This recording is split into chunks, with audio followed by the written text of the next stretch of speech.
Okay, Water Canyon Elementary, here we go. Chapter 4 on our book Shiloh. I got my hound dog shirt on. It's not the same type of hound dog as in the book, but we'll go with it. Here we go. See what kind of trouble Marty can get into today. Marty, Dad says when we're around the bend, sometimes you haven't got the sense to shut up. You can't go telling a man what to call his dog. But I'm mad too. Better than calling him Git or Scram.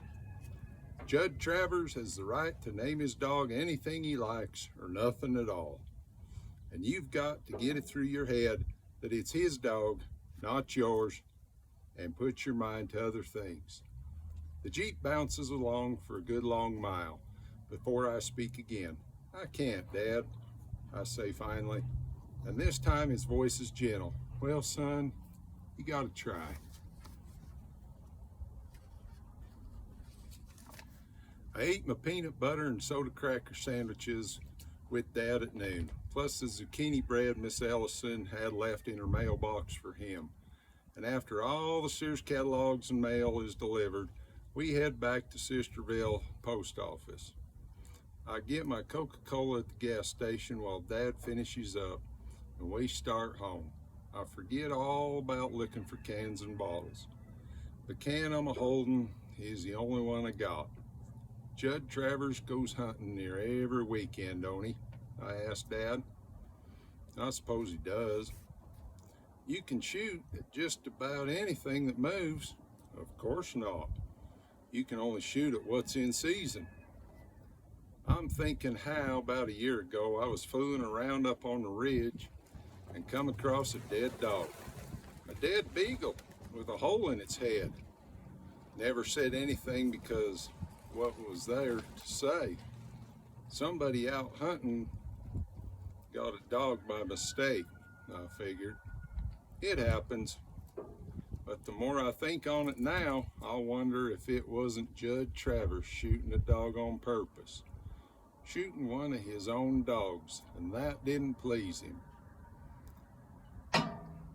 Dad's still talking. We've got a new game warden in the county. I hear he's plenty tough. Used to be a man could kill a deer on his own property anytime if that deer was eating his garden. Warden would look the other way.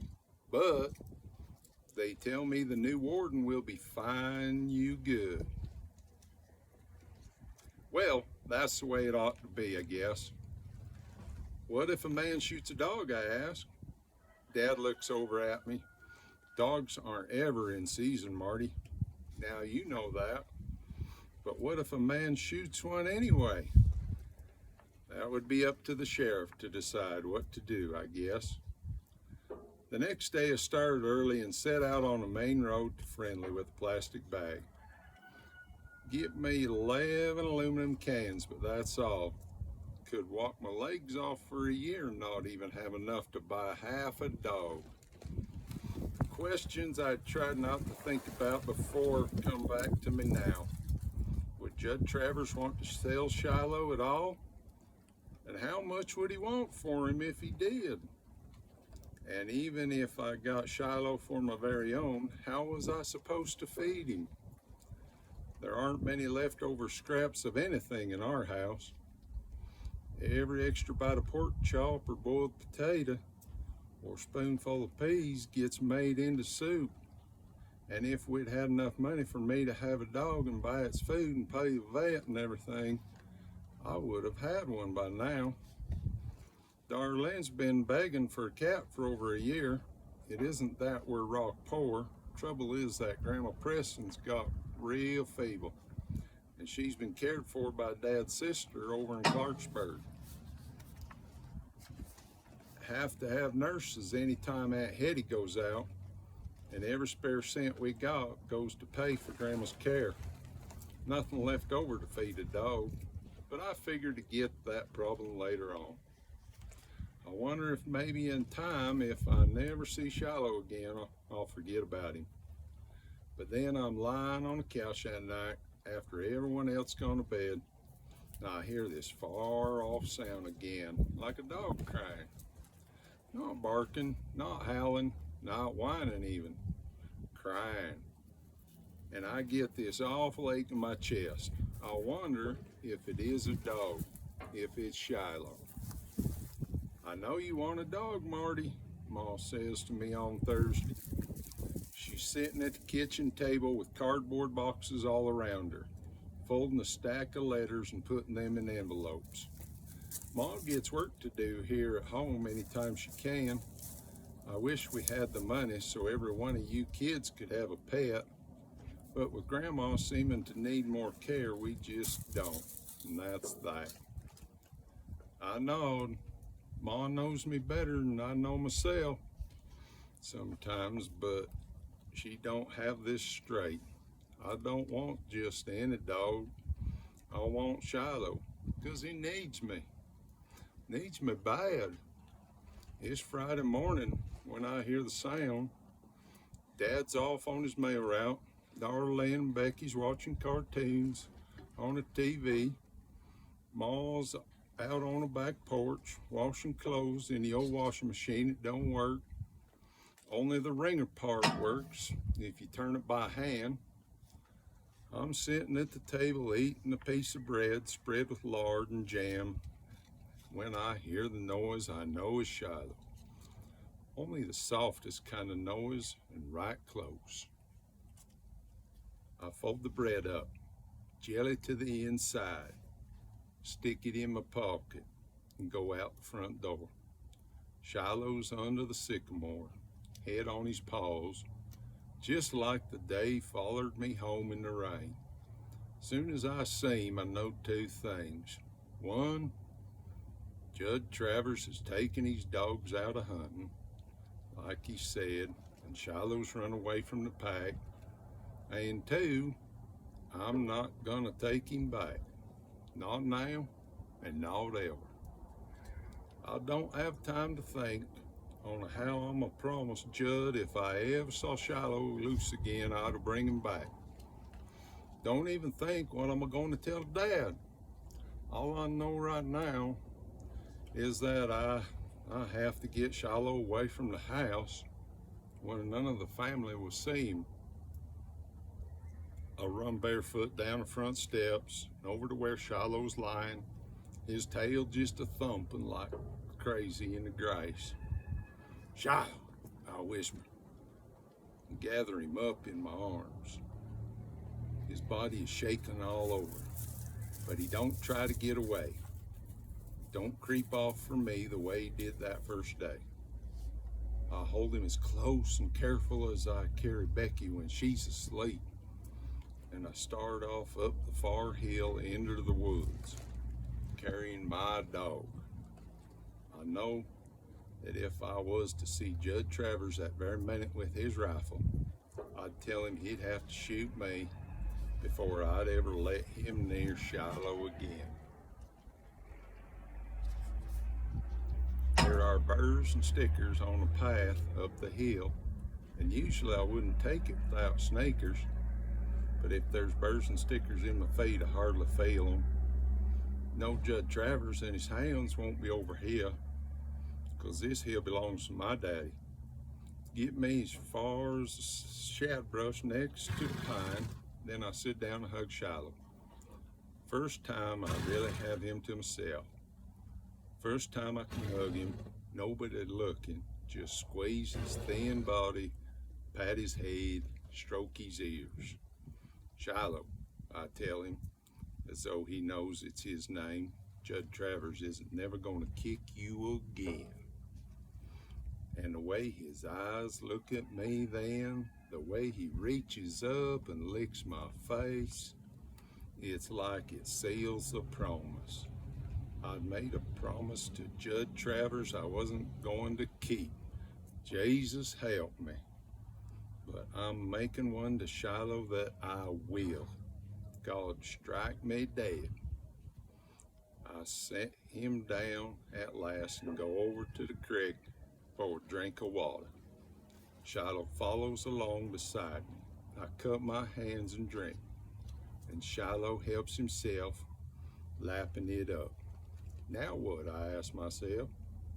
The problem is looking me square in the face. I got to keep Shiloh secret. That much I know. But I'm not gonna to keep him chained.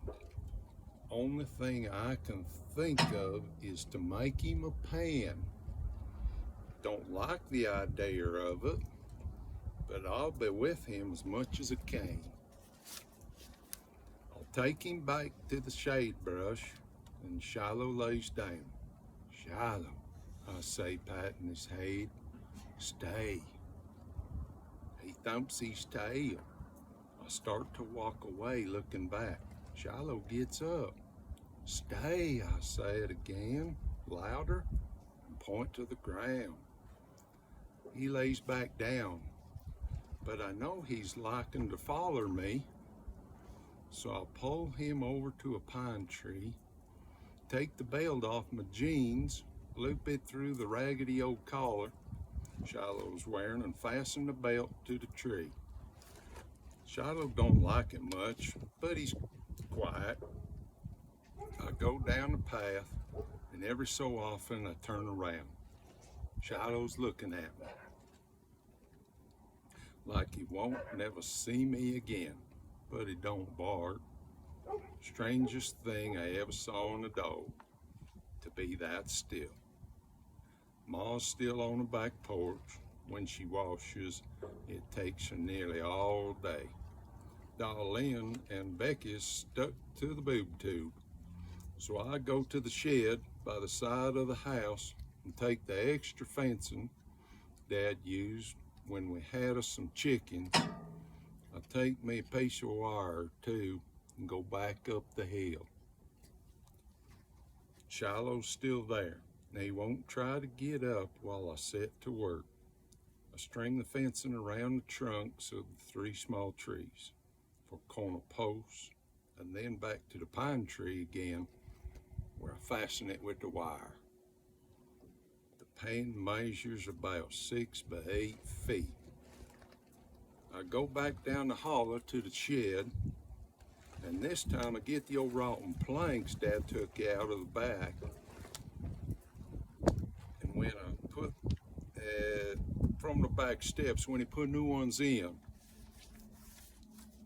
pick me up an old pie tin too. Take the planks up to Shiloh's pen, make him a lean-to at one end to protect him from the rain. Fill the pie tin with water so he'll have something to drink.